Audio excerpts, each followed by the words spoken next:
Sometimes we find ourselves burning the candle at both ends. We're busy, we're productive, and that feels good until we wake up one day and find ourselves in a pile of ashes.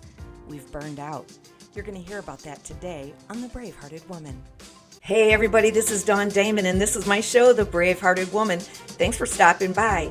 Hey, each week I bring important topics for women just like you to help you live with courage and confidence and bold vision for your future.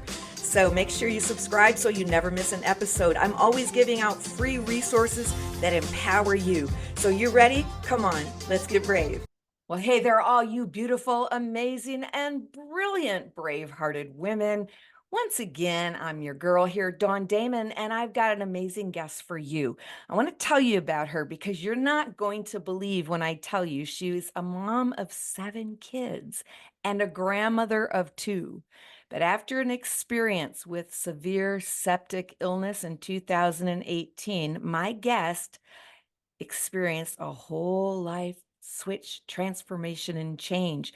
And she embarked on the self-care journey to prioritize her own well-being. And now today she learns how to balance work and family and being an entrepreneur and all the things that she's doing, and encourages her clients to do the very same thing. Here to tell us about her story today is my guest, Ashley Balza. Hey, Ashley.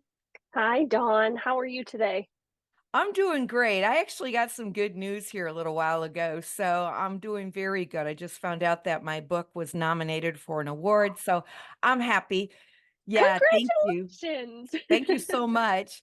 And I'm excited to have you on. We've been trying to do this for a while now, and it's great to connect with you. I'm eager to hear your story. Tell us a little bit about you. What happened to you in 2018? Well, first, like I said, thank you so much for having me on. And yes, it's been a little bit of a tag, but that's okay. So back in 2018, I had just had baby number 6 and was going along. Everything seemed like it was great. It was a home birth, everything went well.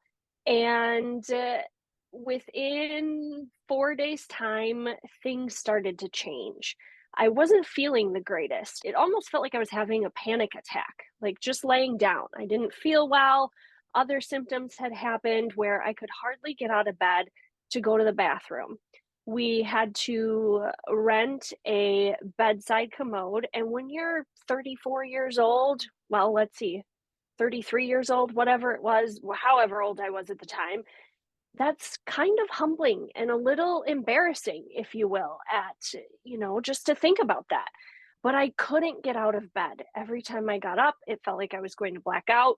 And then I started to get sick. And I said to my husband, I was like, I think I'm very dehydrated. I don't trust myself being home with the kids by myself. Can you take me to the emergency room? And for me to ask something like that is very rare. So he came home from work. He took me into the emergency room, and they're like, well, you just have a virus. You got to fight through it. Okay, fantastic. They gave me fluids and sent me home. Another week goes by, and now it's like an elephant is sitting on my chest. Like I'm just having a hard time breathing. By this time, all the other symptoms had gone away, but other ones had taken their place. It was still one of those things of I was either in bed or on the couch. I was struggling to breastfeed because my body just didn't have enough nutrients. I wasn't really hungry, and I was again severely dehydrated. So, one of the nights, thankfully, our church at the time had set up a meal train for us, and a friend came over and she's like, I really don't like how you're breathing. I just kind of ignored it because I was kind of in this trance, if you will. I wasn't really like necessarily all there. It was just kind of a blur. And all of a sudden, I got really hot. Like my fever didn't get above like 101 degrees. So it was a very odd kind of a thing. And my midwife was like, if it gets to this point, you need to go in, but it never got that far. So all of a sudden, when I got really hot, I asked my kids, I'm like, get me ice packs. And I'm like shouting at this point because I'm just boiling laying on the couch. and my husband had the air conditioner, and we live in Wisconsin. So, like it gets hot, but then, when you got AC on, you can make it pretty cold. And he's like, it's like 62 degrees in here. You are going to freeze us out. And he loves it cold. So he took me back into the emergency room and they ran all these tests. They were concerned about heart failure. They're like, you have so much fluid on you. We don't know why or where it's coming from. That could be a sign of heart failure. And my oxygen levels were in the 60s. Ooh. So they said, it's like you're running a marathon sitting down. There's something not right here. So they admitted me into the ICU. They threw a whole bunch of antibiotics at me because at the time they didn't know what was going on. And the pulmonologist that works at our local hospital, he tried to do like a fluid draw from my back. Didn't work. He's like, the fluid is too thick. I have to send you to IR, one of the departments in the hospital, to place chest tubes. I was like, Goodness. what? Hmm. So I went down. At first, I thought that they were only going to do one. And then by the time I woke up from the sleepy night medication that they gave me, they're like, okay, your tubes are placed. And I was like, tubes? Plural? They're like, yes. So I had one on each side to drain the fluid. And they did some testing and came back that it was a strep A bacterial infection. So just like strep throat that had gone septic and was pretty much overtaking my body. They were very surprised that I honestly had not died because of the severity of it. The biggest thing too was they couldn't figure out where it came from. They're like, you're a mystery. And in the medical world, you never want to be that. So Right. they ended up putting in a PICC line. I came home after 10 days of being in the hospital. I had a PICC line inserted. So I had to do antibiotics at home for 2 weeks and had in home nursing.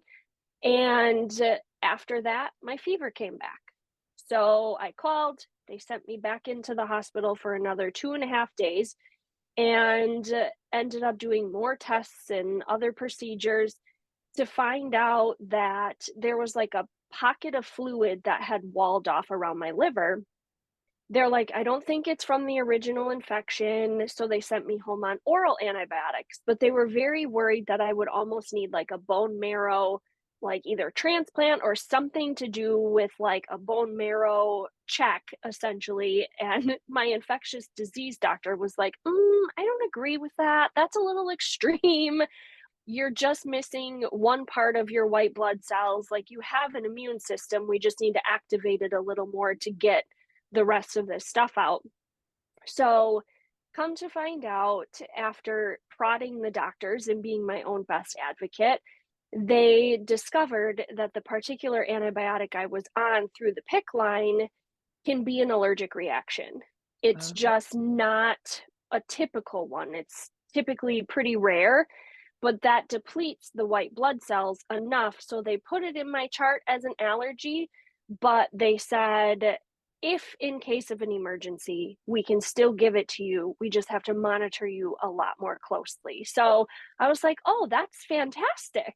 But this is I good had news. to, right? I had to be my own best advocate because they kept saying, no, it's not the antibiotic. It's not this. It's not this.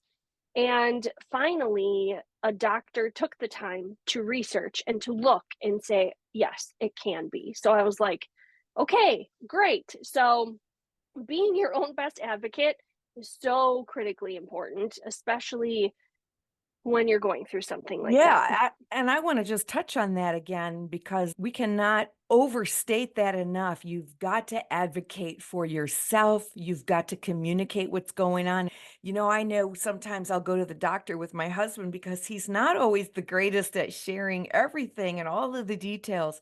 So we have to give as much information as possible. But I like what you're saying. You have to advocate for yourself. You have to open up and share your voice and don't be afraid to keep pressing the issue, right? Because they are practicing medicine. They don't always know. Yes, exactly. Like that whole experience really led me into where I am today, as far as the self care piece. not just advocating for yourself in a hospital setting or in the doctor's office, but advocating for your own self care is so critically important because when you're going and going and you're burning the candle at both ends, not taking care of yourself, burning yourself out, you end up in a situation like that. You end up severely dehydrated, or you end up with kidney issues or anything chronic that can happen because you're not paying attention to the signs and symptoms that your body is giving you. And I get it. I'm stubborn. I don't want to be in the Mhm. hospital, and you probably don't want to be either. No. So, avoiding that altogether is something that can happen when you're paying attention to what your body is telling you and taking those extra rest days. So let's talk about that a moment because that is what you do now. First of all, I'm so glad that you're doing well. That was very traumatic, and you've gone on to have yet another child, right? Or is it just six? Have I No, just prophesied? it's 6 biological. So before we started having our own kids, we were foster parents. Okay. So our foster son, who we later adopted after he graduated from Marine Corps boot camp, so he was an adult when we adopted him, he complete the series of children, if you will, with number 7, and that's the reason I'm also grandma, is because he's got 2 little boys now, and Mm. it's quite an interesting story. And people are kind of like, how does that work? Like, he's 26 and you're 37. Like, those numbers just don't compute. And that's how he was our foster son, and we later Okay. adopted him. That's beautiful, and that's another story, I'm sure, all of in itself. So thankful that you're doing well, and you do glow, and you do look like you're really walking in health, but you had to learn that. So what are some symptoms? What are some signs? What are those things that people should be paying attention to that might say, "Hey, you gotta pull back and pay attention, be aware, advocate for yourself, find your voice, because you're headed for maybe a crash." Yeah. So a lot of times it can be just as simple as insomnia. Maybe you're not sleeping well. It could be migraines, chronic migraines. Look at what you're putting into your body. Is it where you have like digestive issues maybe going on because you're so stressed? Let's be honest, a cancer diagnosis because your body has raised cortisol levels and you're kind of always in this fight or flight response and you have increased and chronic inflammation going on. Disease all comes from chronic inflammation. So, if you're not getting to the root cause of that chronic inflammation and what's going on in the body, and I'm telling you, I'm not a medical professional at all, but this is just things that I've learned from those medical professionals around me and the ones that I see and myself personally, and just things that I've learned. That chronic inflammation is the root of all dis-ease within the body. Yes. So, if you can look in the mirror and you're like, man, look at these dark circles under my eyes. I look like I've aged 20 years. You're just exhausted. Maybe you're starting to pull away from activities you love. Maybe you're starting to isolate yourself from your family, even. You're Mm, finding it harder to get out of bed. Things like that are mhm. all signs of burnout. Now, burnout and depression, sometimes they have very similar symptoms. So, are you depressed or are you burned out? That's something to really look at and dig further into. Again, I'm not a medical professional. Talk to your medical professional and say, hey, this is what's going on. And if you're not getting the answers from your doctor and all they want to do is give you a prescription to cover up a symptom, then maybe it's time to look outside of the Western medicine approach and go a different route. So it's just things like that. Again, I've learned, I've seen, even within myself, I really had to have somebody almost give me a knock on the head, and it was a pastor friend, and tell me, Ashley, why are you seeking value even in your husband? Your value comes from God, the one who created you. So stop seeking the value of man and your husband. Like, yes, you can love him, but at the same time, your value and your worth are not found in him. And I was like, okay. Like, and then the light bulb switched because, especially after I was sick, I was choosing to live in this world of high expectations I knew my husband was never, ever going to meet. And I put all of this pressure on him that didn't belong there. And Mhm. that was literally like a light bulb moment for me of, okay, one, I need to do something for me, which is why I started on this journey. And then it became a path and just something that kind of pulled me out of those like depressive moments and those sad moments and just living in that victim mentality. Yeah, it happened to me, but now what am I going to do about it? What are we Like going to do about it? God granted me more time on this earth because I have a message. And I think it was really one of those things too of I needed to humble myself. I was doing too much on my own and not relying on God to help fill in those places and go his way. I want to bring us back just a minute because I think you said something that will really resonate powerfully with so many women. And that is that you're looking for your value. You're looking for not just you, but we do this as women. We're looking for our affirmation and our value to come through someone to speak it to us, whether it's our children or our spouse or some leader, somebody identifies something wonderful about me and affirm me, or our performance. And you get on that treadmill because I am a chronic driver personality. I've been set free from that, but it's my temperament, but it's also my upbringing of just needing to prove to myself that I'm valuable, that I'm worthy to take up space, that I deserve to breathe because I had so much shame and embarrassment when I never wanted myself to have any needs. So I was always repressing my voice, but I was driving for success. So that is a very fast track for burnout when we think that our value comes from what we do or the titles that we have. And certainly it is a part of that. Our identity is wrapped up in that. But we can't find our value and our worth from what we do or our titles or our relationships because you're right. You're setting your husband up for failure because he's not going to meet those needs. Kids aren't going to, and someday they're going to leave the nest and then we're going to go, oh, now who am I? So did you find that when your pastor was speaking to you and he drew your attention to this, the light was going on, that you could see that, boy, my value has to come from my creator and not my spouse? And so you embark on this journey. What else did you learn? What were you learning at this time? You said I can be a victim or I can snap out of it and say, okay, this happened to you, but maybe it happened for you, my words. Talk to us about what you were discovering in that place. For me, it was more so how to begin to love me, how to begin to find who I was. I'm not just a mom. I'm not just a wife. I'm not just a business owner. Like, I am a daughter of the Most High King. It was a process, but it drove me deeper into my faith. And that was something that it really did a 180 because also during that time, like that recovery period after I got out of the hospital until my pastor friend had spoken that over me, my marriage was like in hell. It really was. It was attacked. It was just not doing well. And again, it was because of those expectations that I had on my husband that again were never going to go anywhere. So we were very at each other and a lot of tension.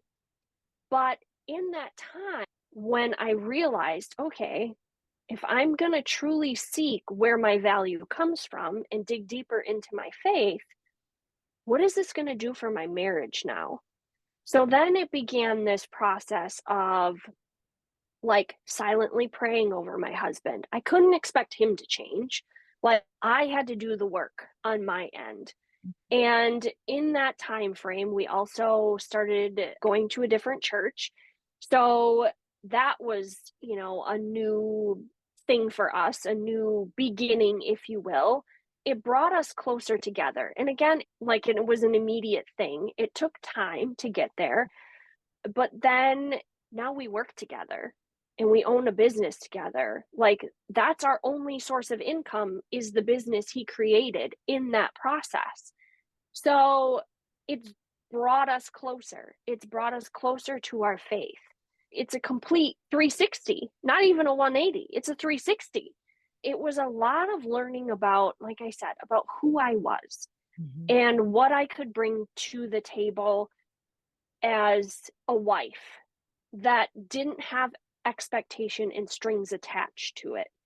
So there was just a lot of learning that and reminding just even my husband too that, hey, I need to get away. So we started implementing where maybe once a year or something like that, where I'm gone for an entire weekend and he's with the kids, just to give me that break. And then there's little pieces, little afternoons or a couple hours here and there that I can still get away.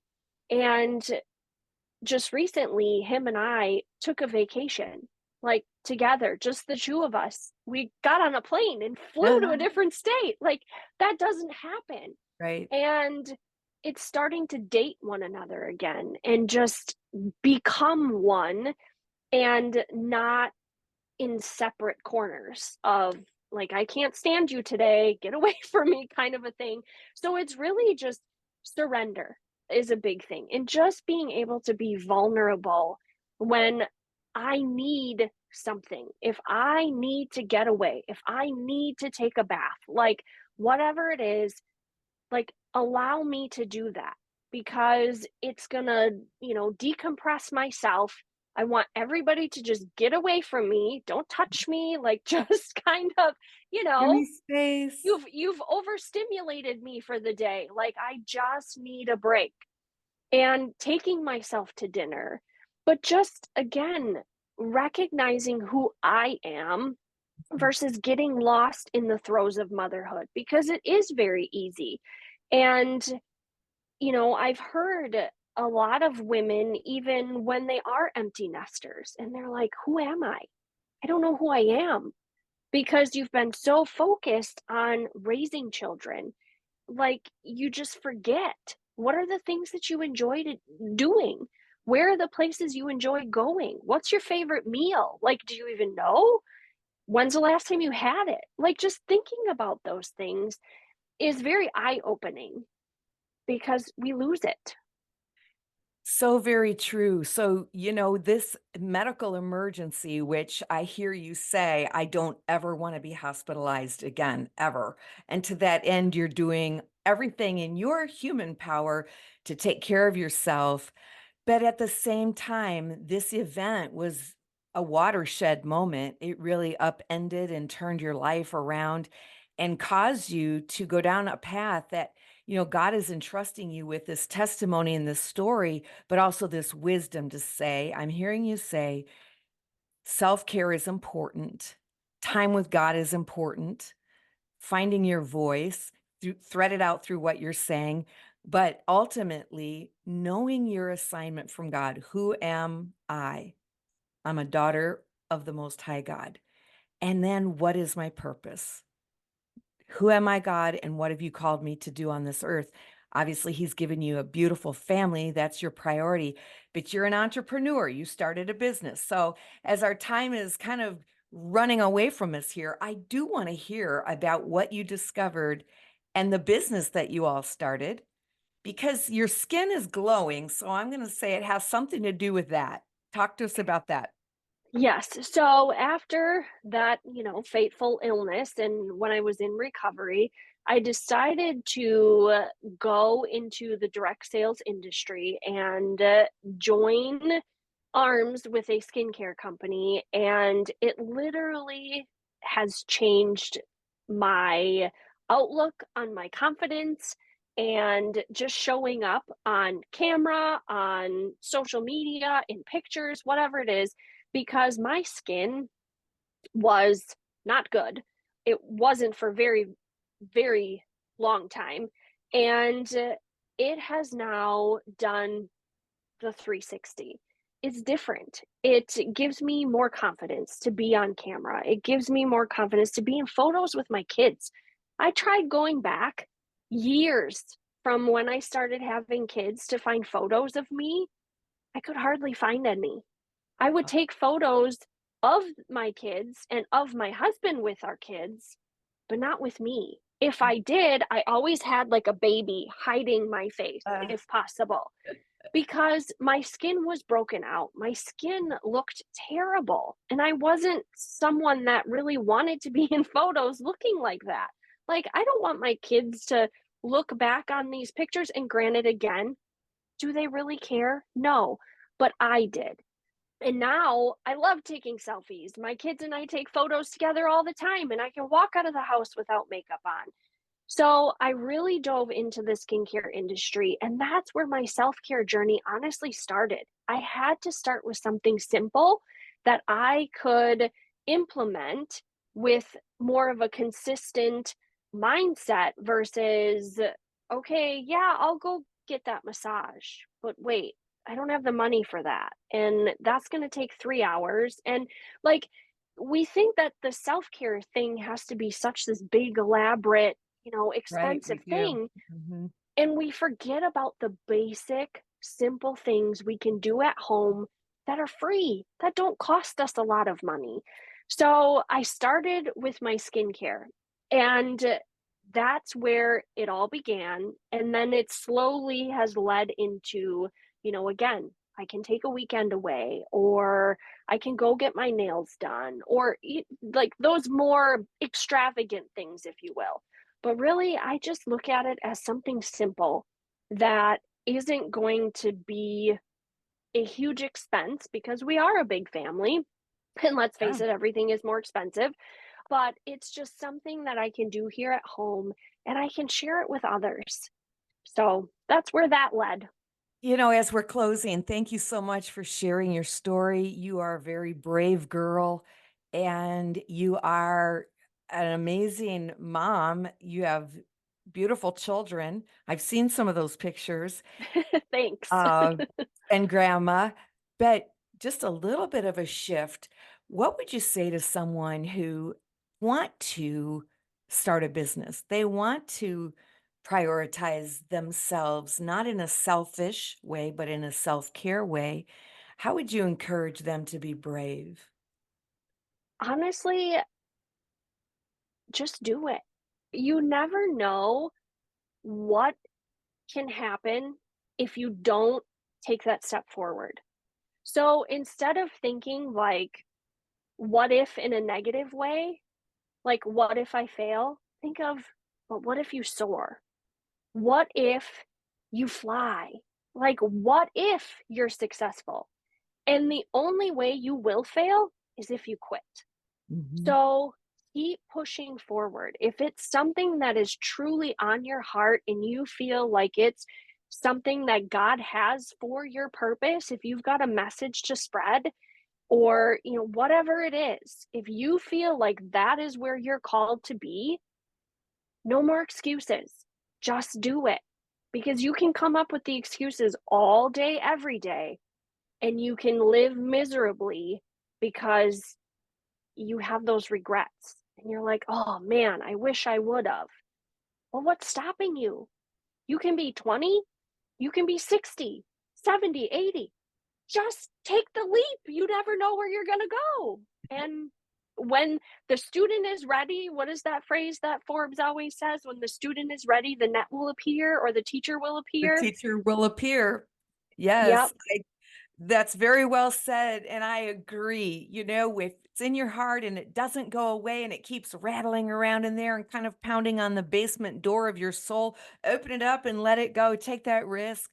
And I agree with you. Don't let what if turn into if only. If only I would have. Take that risk.